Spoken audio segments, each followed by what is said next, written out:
Uranium වලට නගරයක් ආලෝකවත් කරන්න වගේම විනාශ කරන්නත් පුළුවන්. ඒ වෙනස තමයි ඇමරිකාව සහ ඉරානය අතර ඇති අර්බුදයේ මූලය වෙලා තියෙන්නේ.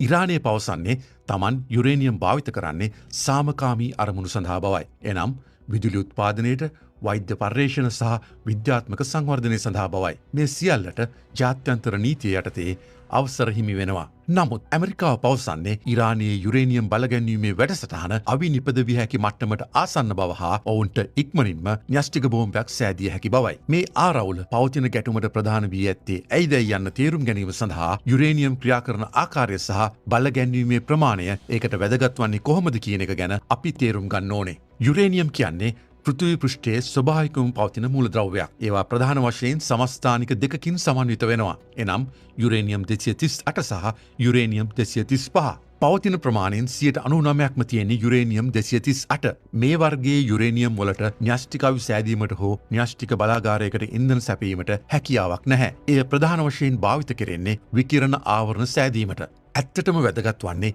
ඉතිරි සමස්ථානිකය වන යුරේනියම් 235. යුරේනියම් 235 පරමාණු විභේදනය වුණාම ඒවා විශාල ශක්ති ප්‍රමාණයක් මුදාහරන අතර එය පාලනය කරමින් විදුලිය උත්පාදනය කිරීමට හෝ එසේත් නැත්නම් න්‍යෂ්ටික බෝම්බයක් එකවර මුදාහැරීමට පුළුවන්. දැන් ස්වභාවිකවම හමුවන යුරේනියම් අතරින් යුරේනියම් 235 පවතින්නේ 100ට එකක් පමණයි. ඒක නිසා අවශ්‍ය ඕනෑම අර්ථවත් දෙයකට යුරේනියම් 235 බලගැන්වීම හෝ එහි අනුපාතය වැඩි කිරීමට අවශ්‍යයි.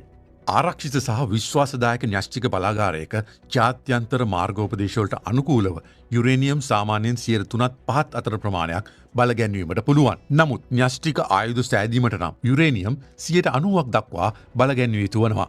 වැදගත්ම කරුණ තමයි යුරේනියම් 120ක් දක්වා බලගැන්වීම කරා කියන්නේ ඊටාම අසීරු තාක්ෂණික කටයුතු අවසන් වෙලා කියන එක. එතෙන් සිට අවි නිපදවීමට ළඟාවීම ඊටා වේගයෙන් සිදු කරන්න පුළුවන්. වාර්තාවලට අනුව ඉරානය ඔවුන්ගේ යුරේනියම් 60ක් දක්වා බලගැන්වීම සිදු කරලා තිබෙනවා. මේ මට්ටමේ යුරේනියම් සිවිල් කටයුතු සඳහා භාවිත නොවන නිසා ඒවා අවිනිපදවීමට හැකි මට්ටමට ඉතා ආසන්න නිසාත් මේ වන විට එය විශාල කනස්සල්ලක් බවට පත් වෙලා තියෙනවා.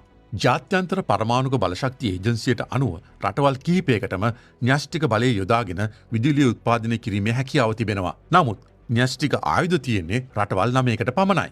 2015 ඉරානය සහ ලෝක බලවතුන් 6 දෙනෙකු ගෙවසුමකට එළඹුණු අතර ඉරානය න්‍යෂ්ටික බලගැන්වීම් සීමා කිරීමට සහ ජාත්‍යන්තර පරීක්ෂාවන්ට ඉඩ දෙන බවට එකඟ වුණා.